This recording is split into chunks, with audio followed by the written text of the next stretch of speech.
News every 15 minutes, weather every 10, and sports twice an hour. Newstalk, KGVO, AM 1290 and 101.5 FM. You're listening to Montana Morning with Peter Christian. Missoula's gun ordinance shot down. Good morning, this is John King filling in for Peter Christian while he takes some time off. Montana News brought to you by Big Sky Breakout. You can find them at 307 North 2nd Street West in the Big Yellow House. It's a great time. The hotly contested Missoula gun ordinance received a major setback yesterday after Montana Attorney General Tim Fox weighed in on the issue with an official opinion. Here's Fox. We underwent a very thorough and long process where we get comments and input from interested and involved parties, including the city of Missoula, and we issued that opinion today. And generally, in a nutshell, what my opinion was that the ordinance violates state statute pertaining to what powers a city like Missoula may have with regard to the regulation of firearms. Montana Speaker of the House Austin Knudsen worked with Montana Shooting Sports Association and its counsel, Attorney Quentin Rhodes, who we'll hear from shortly, to request an opinion from Fox. The Montana Shooting Sports Association originally contested that the Missoula gun ordinance was unable to be enforced because Missoula lacked the authority to do so.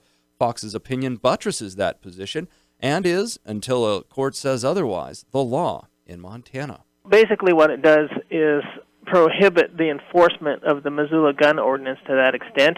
And that's, of course, the purpose of the gun ordinance, to regulate the transfer of firearms. And so consequently, the city can't enforce that because a Montana Attorney General opinion, such as this, a formal Attorney General opinion, has the force of law. And unless and until there is a court opinion to the contrary, this is the same as if the Montana Supreme Court had spoken. Missoula City Councilman Brian von Lossberg was a big supporter of the gun ordinance and helped urge its passage through City Council. Lossberg says the decision was not surprising. It was expected. I think the Attorney General made it very clear where he stood on the ordinance before researching and preparing the opinion. So at this point, I just say, this was expected, and I think they've delivered an opinion consistent with where they indicated they stood at the get-go. Lossberg says he's still convinced that background checks can save lives, specifically in cases of suicide and intimate partner homicides. Public policy research is clear on that front. Those are very real issues in Missoula. They're real issues across the state. The Attorney General has done some important and laudable work in this area. If there's any opportunity to make some gains where we can improve the situation on those fronts, I'm very interested in continuing to work on that front. A lot of the disagreement between the city of Missoula and Attorney General centered on the exemption to a state statute prohibiting municipalities from regulating the transfer of firearms. Fox said if Missoula's interpretations were allowed, it would essentially destroy the statute entirely. Opening arguments were presented yesterday in the Emmanuel Gomez murder trial. Prosecutor Kirsten Papp says that the final hours of murder victim Charlie Ann Wyrick's life in December of 2015 and painted those details in vivid pictures. A few hours later, Charlie has a broken rib, a broken nose, a lacerated and bleeding spleen, and punctured lung, and she is dying. Charlie's last day alive ended up Patty Canyon when the defendant tossed her off the road into a ravine in frigid temperatures, where she landed 29 feet below where she froze. Public Defender Lisa Kaufman said that the state's case is entirely circumstantial, with no murder weapon and no witnesses. The state is asking the jurors to assume that because he was in a violent relationship with Charlie, that therefore he must have been the one that killed her, and they will be unable to prove beyond a reasonable doubt that he is actually the one who hurt her or hit her body in Patty Canyon. Gomez's trial is expected to last 10 days. If found guilty, he could receive a term of life in the Montana State Prison. The Missoula County Sheriff's Office has released the identity of the deceased woman whose body was found in the backyard of a home in the 900 block of 5th Street as 53-year-old Annette E. Bulow.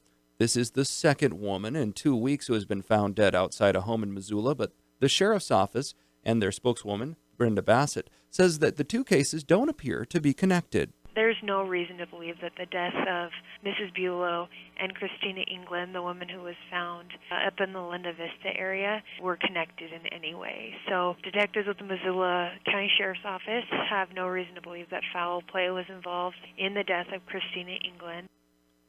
According to Bassett, the autopsy so far has produced no obvious signs of foul play. We have a coroner that comes in and conducts basically a dual investigation along with any criminal investigation that may take place. They look at the condition of the person. They look at anything that may surround the body, and it also includes an autopsy that's done by the medical examiner's office, and then the toxicology is just one of the things that the coroner investigation entails. The coroner is still waiting for the results of a toxicology report before official cause and manner of death are determined. That report could take up to 3 weeks or more. The Missoula City County Health Department says air quality has started to deteriorate. According to air quality specialist Ben Schmidt, a high-pressure ridge moved into western Montana on Wednesday, and that has led to the accumulation of air pollution in the valley floor yesterday and today. Fortunately, we're still getting a little bit of clearing out this afternoon, so hopefully we'll not have any Stage 1 alerts or Stage 2 warnings today. But as we progress into the weekend and potentially all the way into the middle of next week, the valley inversions could get stronger, and we could easily see ourselves having some air pollution concerns as early as Friday. Schmidt says that the frost can have a significant impact on air quality in the valley, and that hopefully that helps clear things up a bit. One of the things that can happen occasionally is when the humidity gets high enough and you get a really thick frost, that can actually take a lot of the particulate matter out of the air. And if we get one of those events, where our trees are all encrusted in white crystals and everything, that would actually be good for air quality. Schmidt is hoping that people can reduce their wood stove use as a precaution for the upcoming week.